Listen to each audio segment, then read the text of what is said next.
Este programa es miembro de AXA, Asociación de Comunicadores Sociales de Argentina.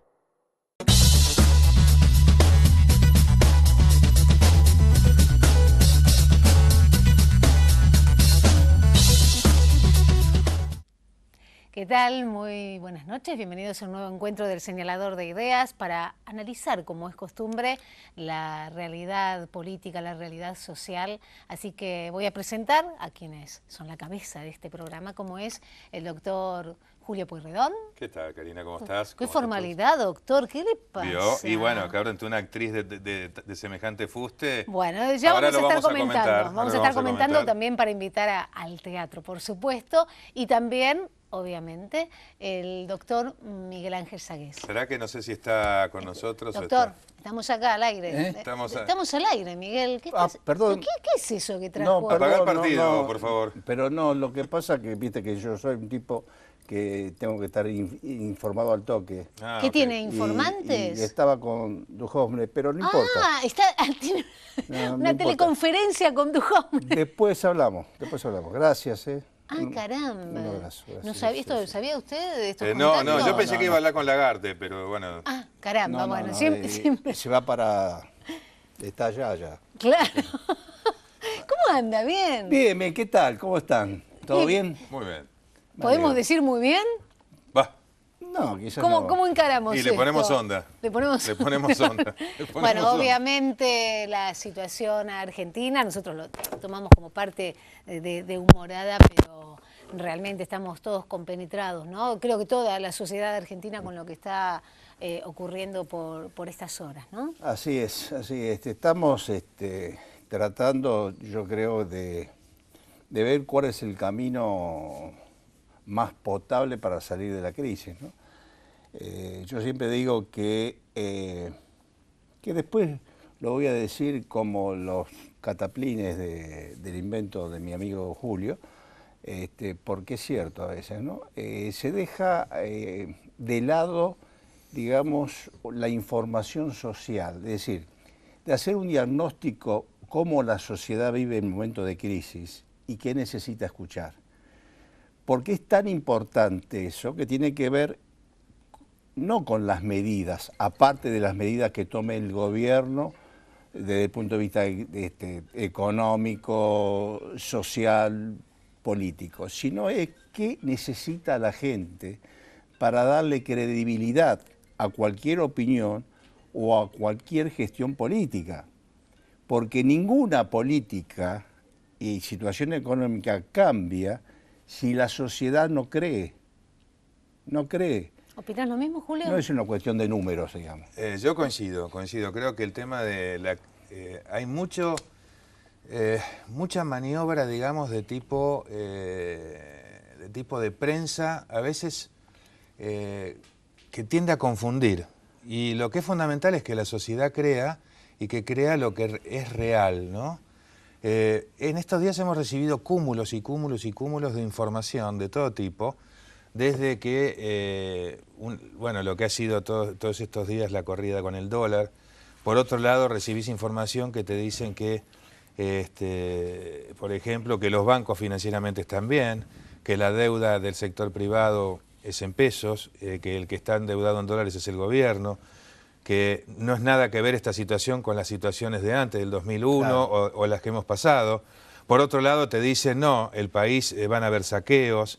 O sea, es como que te van todos llenando de información para provocar que la gente, digamos, descrea o no sepa qué creer, ¿no? Exactamente, bueno, y teniendo en cuenta que la realidad también en los bolsillos, ¿no? Obvio, no, eso seguro. Con el tema de aumentos de precios, que hay productos que no tienen precio en realidad, que uno va y piden disparates.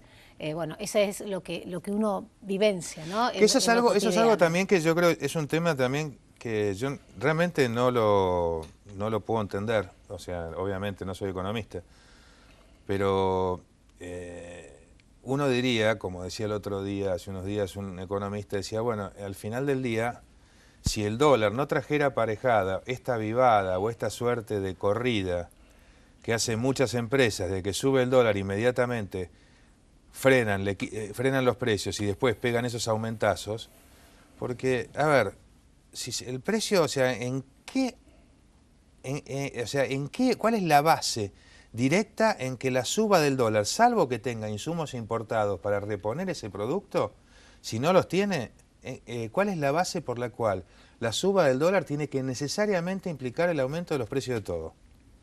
O sea, a ver, te puedo entender la suba de la nafta. ¿Por qué? Por el transporte, porque como no hay trenes... Porque entonces, hay inflación con la suba del dólar. Y hay vivos. Hay inflación, hay vivos, por supuesto. Hay inflación y hay vivos también. Claro, pero la inflación hace que después suban los precios. Y muchos productos también que han salido del mercado, ¿no? Además. Cuando el dólar aumenta y hay inflación, te lo meten en los precios y punto, ¿no? Bien, yo me embalé, digo, con el comienzo del programa y demás. ¿Hay editorial? Sí, hay Ay, editorial. mire, me salió acá una cosa rara. Espere que me pongo el locutor. ¿Hay editorial en esta noche? Y yo te respondo, sí señora, hay editorial. Bueno, entonces lo escuchamos, ¿le parece? Escuchémoslo. Ahí está.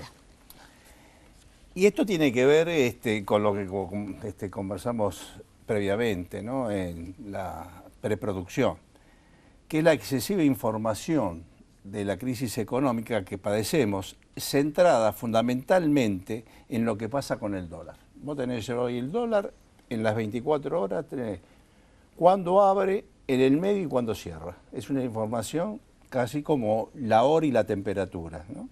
En los medios. Agregado a que comunicadores y periodistas que se expresan con un aparente conocimiento y expertos en economía, invitando a todos los programas a economistas, a veces 3 economistas juntos, observamos en los programas políticos, incluso hablar de economía en los programas de la farándula. Esto nos ha llevado a la sociedad a un estado de hartazgo, miedo, desconfianza y falta de credibilidad en todos los políticos, especialistas y al propio gobierno. La vida económica es un proceso móvil, palpitante, dinámico, real, pero los economistas son personas, en su mayoría viven enclaustrados, es decir, no tienen contacto con la realidad de la vida, de los hábitos sociales de la comunidad. No se compenetran en los problemas sociales, no tienen la experiencia de vida necesaria para tener una comprensión total de la reacción social sobre la crisis. Por ello es importante que estos se involucren con los problemas reales de la vida, porque es así y no sentados en un púlpito dando las explicaciones profesionales del porqué de la crisis y qué gobierno de turno hizo todo mal. Tiene que hacer frente en la ambición de desempeñar un papel trascendental en la sociedad de su tiempo, para que se le exige cambiar sus puntos de vista económicos a fin de hacerlos encajar con la política del partido de turno, ya sea oficialista o de la oposición. El ciudadano de a pie se pregunta cómo es posible que el planteamiento económico y las medidas planteadas sean tan diferentes según tengan el tinte político a quien las presenta y defienda. Al final, ¿a quién creer? Todo ello contribuye al desprestigio de la figura del economista. Otro tema que me ha llamado la atención es reconocer que algunos teóricos de la economía suelen carecer del sentimiento de realidad indispensable para la comprensión total de la situación en que padecemos y cómo reaccionamos. Es obvio que nadie niega la importancia de la economía en el campo de la investigación y el conocimiento. Es una ciencia que funciona como un mercader que provee información y que atrae a los medios, comunicadores y periodistas, transformándose en vedettes mientras que la economía se halla en una profunda crisis. Esto tiene poco de atractivo para el conjunto de la sociedad. Uno se pregunta, ¿cuál es la pretensión que pueda tener entonces la excesiva, descomunal, hasta llegar al hartazgo social, la hiperinformación? El análisis de la crisis económica y la situación del dólar durante las 24 horas y los 365 días del año, con engorrosas y pocas claras explicaciones de los distintos actores sobre el tema, dirigidos al conjunto de la sociedad que en su mayoría no entiende lo que pasa, salvo que si aumenta el dólar estamos jodidos. ¿Qué premio se ofrece a estos locuaces comunicadores y periodistas relatores de la crisis. De esta manera se pierde credibilidad, genera desconfianza y desánimo, y dudo que en esta situación el país tenga salida. Bien, y tenemos a un presidente, como fue Mauricio Macri, que el día lunes grabó, ¿no?, un video hablando sobre la situación de nuestro país. Sí. Sí, bueno, un poco fue intenso, porque aparte, bueno, reconoció un montón de cosas que quizá reconoció, digamos, que la situación, el tema de que estamos en emergencia. Que estamos en emergencia y que habían sido los peores meses después de los últimos 5 meses, habían sido los peores de su vida. Pero yo quería hacer un comentario que también tiene que ver con eso que dijo el presidente Macri y un poco también con algo que decía Miguel, y es que yo creo que en este momento el presidente Macri debe tener una sensación de soledad tremenda. ¿Y por qué digo de soledad tremenda? Por algo que noto que es lamentable, y esto es lamentable de la oposición y del oficialismo. Lo que percibí el fin de semana pasado y lo que percibí durante esta crisis, la oposición se dedican todos a sentarse enfrente y mirar y criticar y decir qué es lo que no se está haciendo, o miren cómo no reaccionan. O se llaman a silencio. O se llaman a silencio. No se sabe lo que piensan. O, por ejemplo, aparecen a decir, no, se tendría que haber hecho A, se tendría que haber hecho B, pero ¿por qué no lo dijeron antes? ¿No? O sea, están pateando, haciendo leña del árbol caído, o del árbol golpeado. ¿No? Es como si esperaran el fracaso. Están, sí, pateando, acompañando el fracaso. Y el oficialismo, que me pareció también bastante lamentable, y lo tengo que decir, cuando el fin de semana pasado estaba el presidente Macri tratando de rearmar un gabinete, y uno escuchaba y veía, sí, le ofrecieron tal ministerio a fulano, tal ministerio a mengano, tal cosa a mengano, tal a sutano. No, dijo que ese no le interesa. Pero a ver, muchachos, ¿por qué no se dejan de joder? ¿Son parte de este equipo? ¿Son parte de Cambiemos? ¿Son parte de la Argentina? ¿Son parte del gobierno? Si quieren estar ahí y quieren estar con el presidente, al que eligieron como líder, agarren lo que el presidente les pide. Si no, den un paso al costado. Pero estar ahí, ponerse en estrellita, no, ese cargo yo no lo agarro porque no me cierra o porque no me conviene, y entra a jugar la política, como pasaba. No, a mí políticamente, a mí eso no, es una papa caliente y me va a dejar mal parado para el futuro. Eso también me parece de cuarta. Claro, me parece fíjate, igual de cuarta que la actitud de la oposición que está tratando de hacer leña del árbol caído. Entonces digo, presidente Macri debe estar muy solo en este momento. Entonces que lo acompañe la gente. Hay un problema tan serio, que es la necesidad, y yo insisto en esto, de los comunicadores y periodistas. Sacar noticia, ¿dónde hay noticia? Lo vivimos el fin de semana. Estaba las 24 horas los canales informativos pendiente de que si Melconian subía, si no subía, que la pretensión, que cambian a Lopetegui, Quintana, que estaba Peña como que se iba, que no se iba, los cambios de gobierno, todo, estaban desesperados. Bueno, lo de Lopetegui y Quintana es insólito. Pero esto es lo que quiero yo transmitir, están desesperados para ver qué cambio hay y cómo se resuelve una crisis que no les importa si en realidad el camino es el ideal, sino el comentario, ¿no? Porque eso seguramente lleva a un rating que suponen ellos, porque es lo que nos dan ellos, no lo que pedimos nosotros como sociedad. Nosotros pedimos que sean creíbles, necesitamos cosas, aunque tengamos que pagar esta fiesta del kirchnerismo, tenemos que pagar esta fiesta, que nos digan cómo y cómo vamos a salir. Claro. Y no darles explicaciones, y termino, a los periodistas, a los comunicadores, que no nos entendemos tampoco porque se ponen en economistas que no son. Correcto. Bien, pausa.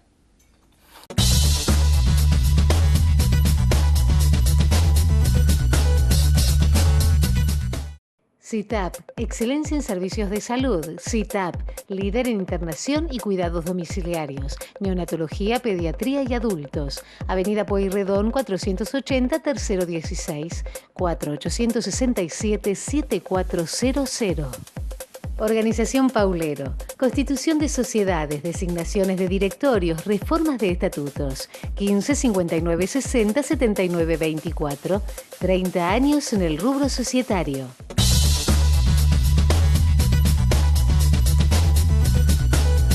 Muy bien, y una realidad que es producto de la herencia recibida, de la situación del mundo, ya sea por el tema petróleo, por el tema sequía, y también de un ajuste que, a mi entender, quizás no se hizo en el momento en que tendría que haber sido, cuando el presidente tenía este plafón político, ¿no? Este apoyo político para implementarlo, ¿no? Totalmente. Yo creo que, o sea, la movida, el presidente tenía el apoyo, un apoyo realmente, y creo que incluso lo sigue teniendo, a pesar de que las encuestas quizás no lo dan tan bien hoy, pero lo tuvo en el primer momento para hacerlo y quizá él o no se habrá imaginado que la situación era tan así, o habrá pensado que quizá podía manejarlo de otra manera, pero acá tendría que haber hecho la famosa cirugía mayor en su momento y decir, bueno, señores, vamos a tener 1 o 2 años durísimos y después vamos a salir adelante. Y bueno, lamentablemente no lo hizo así y es como que estamos ahora pagando un poco el pato de el gradualismo famoso, ¿no? Claramente, bueno, lo que sería interesante es decir, bueno, ¿por qué no se recurre a aportar ideas, que es lo que nadie aporta? Todos aportan críticas. Claro, pero ¿sabes lo que pasa? Y esto es viejo, ¿no? Cuando hay un paciente en crisis, es como que se separan del paciente, sociedad, ¿no? Y se juntan 4 o 5 políticos con el gobierno de la oposición y arreglan. Y el paciente está mirando el techo. Es decir, para hacer el parangón, es como que nosotros estamos en un teatro observando a ver qué hacen, qué dicen y no entendemos nada. Esto es, digamos, cualquier acción de gobierno. Como dijo Macri, en eso le doy de razón. Él no quiere que la clase pobre aumente, no quiere que cada vez ganemos más, no quiere joder a los profesores universitarios, a los que trabajan en ciencia, en educación, etcétera, etcétera. Porque si no, pero sería un presidente que lo metemos ahí para producir el mal social. Nadie quiere eso, ni nadie piensa en eso. Sí. Pero hay cosas que se producen. Y se producen por eso, por esa vieja costumbre que tenemos los políticos de crear esa mesa chica, esa mesa podrida ya en el tiempo de la política y decidir por la sociedad y no hablar con la sociedad y no entender, hay que bajarse, bueno, hay que caminar. Fíjate que ahí, por ejemplo, lo que vos decís es algo que simplemente mirando al lado me refiero a nuestros países vecinos. Nuestros países vecinos, si vos te pones a analizar, ¿cuántas veces han recurrido al plebiscito? Muchas veces. En Uruguay, incluso creo que Brasil, mismo Chile. Nosotros, yo no recuerdo en mis 58 años, creo que un solo plebiscito haber votado, y hace muchísimo. Y no sé si, y encima creo que era un plebiscito que no era obligatorio, que no era vinculante, claro, me parece. Claro, solamente, o sea, por eso te digo, cuando, por ejemplo, ahí tenés el tema de recurrir digamos, al pueblo y a la sociedad. Pero bueno, esto es un poco, es lo mismo también como... No tienen miedo. No. El oficialismo tiene miedo y la oposición tiene miedo. Claro, bueno, es el manejo también que hacen de muchas cosas, como el tema de los fueros, por ejemplo. Claro. El tema de los fueros, que es un tema que creo que es importante mencionarlo para explicar un poco, porque siempre, a mí me tienen harto con el tema de que el tema de los fueros y qué sé yo, como para explicar a la gente. ¿Cuál es el origen de los fueros? Para hacerlo corto y no aburrido. Hay distintos tipos de fueros. Están los fueros que son de tipo personales. Los fueros personales, que es como se lo están tratando de aplicar acá, son los fueros que tienen los reyes y el papa. Nadie más. después tenés los fueros diplomáticos, que es la inmunidad diplomática, y después tenés los fueros funcionales, que son los que existen en nuestro país. El fuero funcional es por la función que uno ocupa. Nuestra Constitución dice claramente, fíjate que dice, el artículo 68, dice, ninguno de los miembros del Congreso puede ser acusado, interrogado judicialmente ni molestado por las opiniones o discursos que emitan el desempeño de su mandato como legislador. Nada más. Desempeño de su mandato como legislador. No tiene nada que ver con lo que digan en una campaña política o lo que digan o lo que robó por fuera.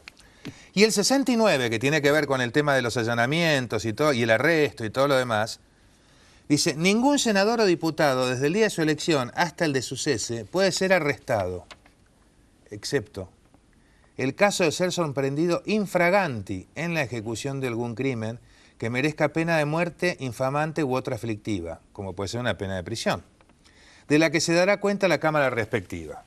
De ahí que, por ejemplo, muchos de los senadores o diputados, con el tema este de los cuadernos y compañía, en la medida que salte que hay un crimen que estás en curso, por ejemplo, una operación de lavado de dinero, o un entorpecimiento de una investigación, o un esquema, digamos, una posibilidad, una asociación ilícita, o cualquier figura que esté en curso, es perfectamente aplicable para detener a ese legislador. Ni siquiera ¿Pero le qué tiene pasa? que preguntar al Congreso. Claro, o sea, está bien, hay una ley puntual después que trató de regular y morigerarlo, pero esa ley, honestamente, está la Constitución por encima. Claro. Y la Constitución es categórica, señores.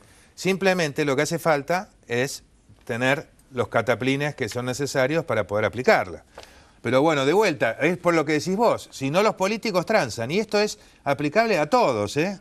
Oposición, oficialismo, los chiquititos, como decimos nosotros, los del 2%, tus amigos, digamos, del Caño y todos ellos.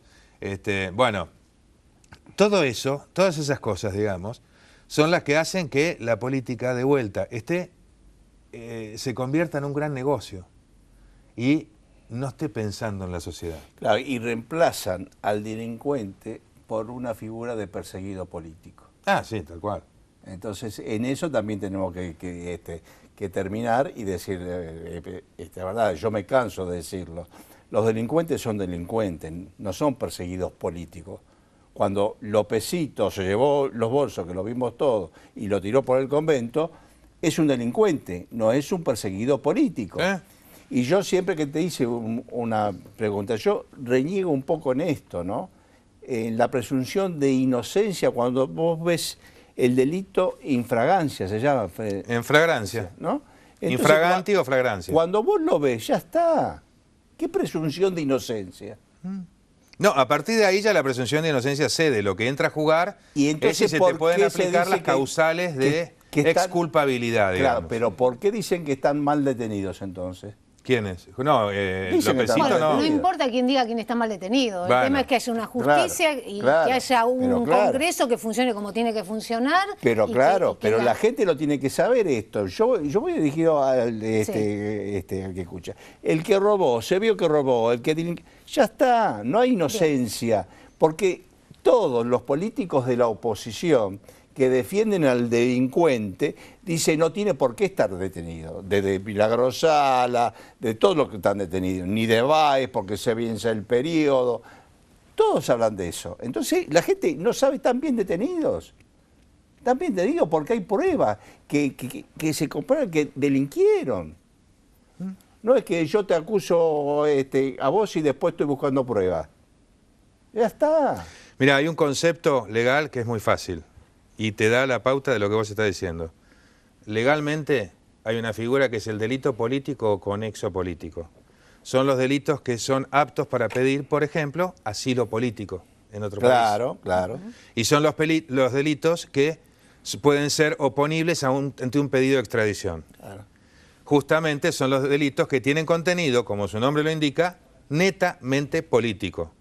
O conexo político, por ejemplo, puede ser, sí, un delito que se hizo relacionado a algo que tenía que ver con la política. Todos los demás son delitos comunes, son chorros. Un opositor que molesta, entre comillas, al oficialismo, lo persigue y lo mete en cana por cualquier cosa. Eso es un Correcto. perseguido político. Nos vamos, nos despedimos ya. Ah, previamente, No. bueno, voy a hacer un autobombo. Los invito a todos al Teatro El Vitral, los sábados a las 21 horas para ver Fuente Ovejuna con una adaptación espectacular de nuestro director que es Ariel Ruiz Díaz, en el cual yo formo parte del elenco. Así No, que están no, todos- no, no. están No. to- Esta cara da para todo. Están todos invitados. en el elenco. No, no, Es- espere es que la yo principal. soy actriz. he Es la estudiado. principal. Bueno, así Es que actriz, los mirá vos. invitamos, ¿eh? Listo. ¿Eh? Y vamos a ver si lo sumamos en Hasta la- ahora nos en la dieron una temporada linterna y un montón de próxima. programas. Sí, En la estamos en la puerta. En la temporada próxima lo sumamos 2 por 1. al pueblo. Ahí está. 2 por 1. Bueno, gracias por habernos acompañado. Felicitaciones, Espero que- Muy muchas felicitaciones. gracias. Mucha merd, Y como los se dice. en esperamos, el- Sábados 21 horas, Rodríguez Peña 344. Ahí está. Los esperamos para nuestro próximo encuentro. Y lo mejor. Hasta la próxima.